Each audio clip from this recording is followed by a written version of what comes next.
అందరికీ నమస్కారం. ఈరోజు కూటమి ప్రభుత్వం మరో కుట్రకు తెరలేపిన పరిస్థితిని మనం చూస్తూ ఉన్నాం. ఏదైతే కలియుగ దైవం శ్రీ వెంకటేశ్వర స్వామి లడ్డూ వ్యవహారం గత సంవత్సర కాలంగా నడుస్తూ ఉందో, దాని మీద సుప్రీంకోర్టు డైరెక్షన్లో కేంద్ర ప్రభుత్వ ఆధీనంలో పనిచేస్తున్నటువంటి సిబిఐ సిట్ ఏర్పాటు చేయడం జరిగింది. సిబిఐ సిట్టు ఈ మధ్యకాలంలో వారి యొక్క ఛార్జ్ షీట్ దాఖలు చేసినటువంటి పరిస్థితి, అందులో పొందుపరిచినటువంటి విషయాలు కూడా ఈ ఆంధ్ర రాష్ట్ర ప్రజలందరికీ కూడా తెలిసిన విషయమే. ఏదైతే అంతకుముందు కూటమి పెద్దలు ఆరోపణలు చేసినటువంటి కల్తీ వ్యవహారంలో పంది కొవ్వు, చేప నూనె, ఇంకా రకరకాల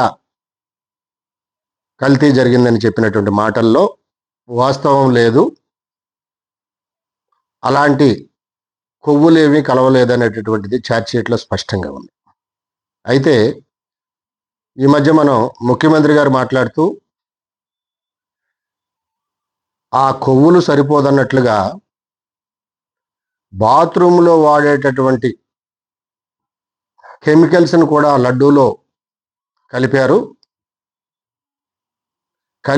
అని నేను ఒక వార్తాపత్రికలో చూసి ఆశ్చర్యపోయానని ముఖ్యమంత్రి గారు మాట్లాడటం చూసాం. మనం మీరు మాట్లాడితే వార్తాపత్రికల్లో రావాలి, కానీ మీరు వార్తాపత్రికల్లో చూసి ఆశ్చర్యపోయానంటాం ఒక బాధ్యతాయుతమైనటువంటి గౌరవప్రదమైన ముఖ్యమంత్రి స్థానంలో పెద్దలు, ఎంతో అనుభవజ్ఞులు, మీరు 40 సంవత్సరాల అనుభవం కలిగిన వారు, 4 సార్లు ముఖ్యమంత్రిగా పనిచేస్తున్నటువంటి వారు.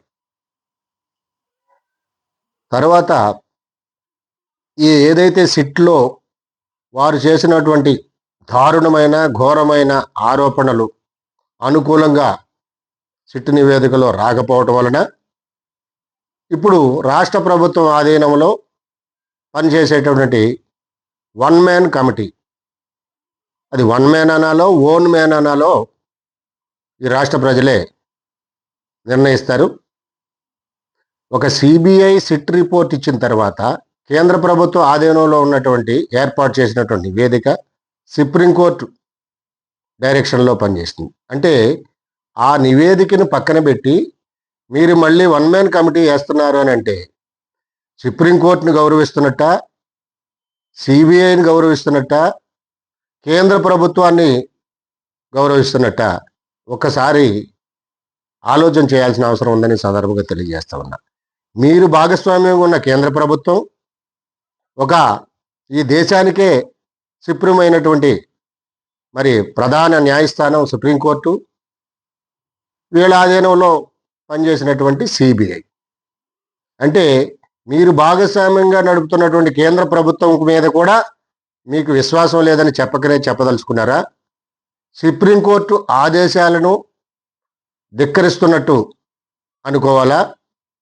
మీరేసే కమిటీ యొక్క రిపోర్టు ఏ విధంగా రాబోతుందనేది ఈ రాష్ట్ర ప్రజలు ఆ నివేదిక రాకముందే ఆ రిపోర్ట్లో ఏదొస్తుంది, ఆ రిపోర్ట్లో పొందుపరిచేటటువంటి విషయాలు ఏవైతే ఉన్నాయో అవన్నీ కూడా ముందుగానే రాష్ట్ర ప్రజలు మాట్లాడుకుంటున్నటువంటి పరిస్థితి. ఎందుకంటే మీరు ఏదైతే ఆశించారో, మీరు ఏదైతే ఆ రిపోర్ట్లో రావాలనుకున్నారో అది ఏది జరగలేదు. కాబట్టి మీరు వేసినటువంటి వన్ మ్యాన్ కమిటీలో రేపు రాబోయే నివేదిక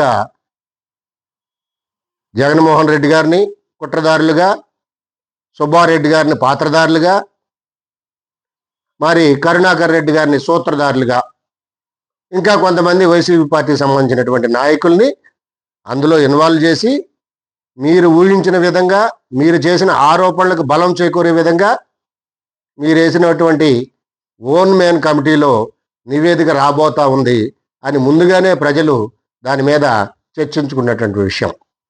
నేను ఒకటి అడుగుతా ఉన్నా, మన మండలంలో హెరిటేజ్ మీద చర్చ జరగాలని వైఎస్ఆర్సీపీ మండల సభ్యులు పట్టుబడినప్పుడు, నిజంగా హెరిటేజ్కి హిందూపూర్కి ఎటువంటి సంబంధం లేకపోతే, ఎటువంటి బాంధవ్యం లేకపోతే, ఎటువంటి వ్యాపార సంబంధాలు లేకపోతే, మీ సచ్ఛీలతని మీ గొప్పతనాన్ని, మీ నీతిని, నిజాయితీని నిరూపించుకోవడానికి డైరెక్ట్గా మీరే ఒక సిబిఐ ఎంక్వైరీ వేయించి మీ యొక్క నిబద్ధతని, మీ యొక్క సచ్యలతని ఈ రాష్ట్ర ప్రజలకు తెలియజేయాల్సి ఉంది కదా అని సందర్భంగా అడుగుతా ఉన్నాను నేను. ఏదైతే గతంలో స్వర్గీయ డాక్టర్ వైఎస్ రాజశేఖర రెడ్డి గారు జగన్మోహన్ రెడ్డి గారి మీద ఒక కేసు విషయంలో ఆరోపణలు వచ్చినప్పుడు ఆయన స్వయంగా అసెంబ్లీలో నా కొడుకు మీద సిబిఐ విచారణ చేయండి, తప్పని తేలితే ఉరి తీయండి అనే మాట ఈరోజు మనం గుర్తు తెచ్చుకోవాల్సిన అవసరం ఎంతైనా ఉంది.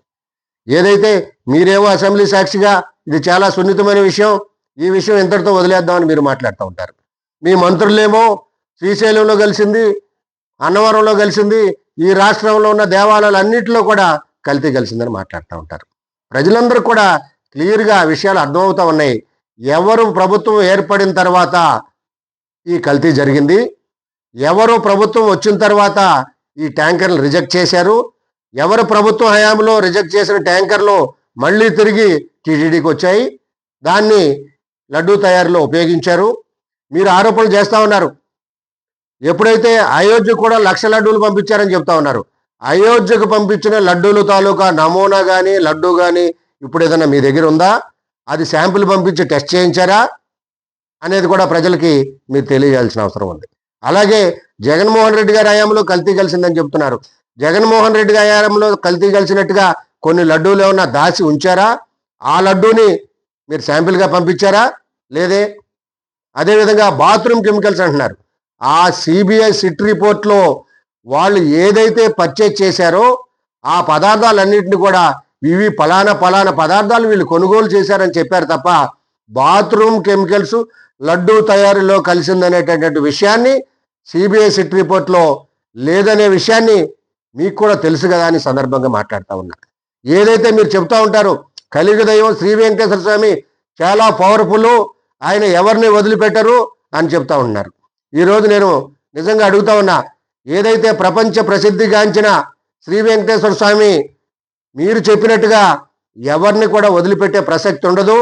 నిజంగా వైఎస్ఆర్సీపీ ప్రభుత్వంలో వైసీపీ నాయకులు ఏదన్నా ఆ దుశ్చర్యలకు పాల్పడి ఉంటే, ఆ కల్తీకి పాల్పడి ఉంటే తప్పకుండా వెంకటేశ్వర స్వామి శిక్షిస్తాడు. లేదా మీరు ఏదైతే ఒక వ్యూహం ప్రకారం, ఒక పథకం ప్రకారం ఏదైతే జగన్మోహన్ రెడ్డి గారిని హిందువులకు దూరం చేయాలి, ఇది ఒక్క ఏకైక అవకాశం అనుకున్నది ఇది ఒక్కటే. అన్ని ప్రభుత్వ పథకాల విషయంలో కానీ హామీల విషయంలో కానీ మనం ఫెయిల్యూర్ అయిపోతా ఉన్నాం, విఫలం చెందుతా ఉన్నాం. ఏ పథకాల విషయంలో కూడా ప్రజల మన్ననల్ని తోరగొనేటటువంటి అవకాశం మనకు లేదు. కాబట్టి ఏదైతే హిందువుల్ని దుష్ప్రచారం చేసి విష ప్రచారం చేసి జగన్మోహన్ రెడ్డి గారిని బూచిగా ఒక విలన్గా ఈ ఆంధ్ర రాష్ట్రంలో చూపించాలనేటటువంటి మీ ప్రయత్నం ఏదైతే ఉందో ప్రతి విషయాన్ని కూడా ఈ రాష్ట్ర ప్రజలు నిశ్చితంగా గమనిస్తూ ఉన్నారు. రాబోయే రోజుల్లో ప్రతి ఒక్కదానికి రాష్ట్ర ప్రజలు కూడా సమాధానం చెప్తారు. అదేవిధంగా వెంకటేశ్వర స్వామి కూడా ఎవరిని కూడా వదిలిపెట్టరు, తగిన శిక్ష వేసి తీరుతారనే సందర్భంగా మీకు తెలియజేస్తా ఉన్నా.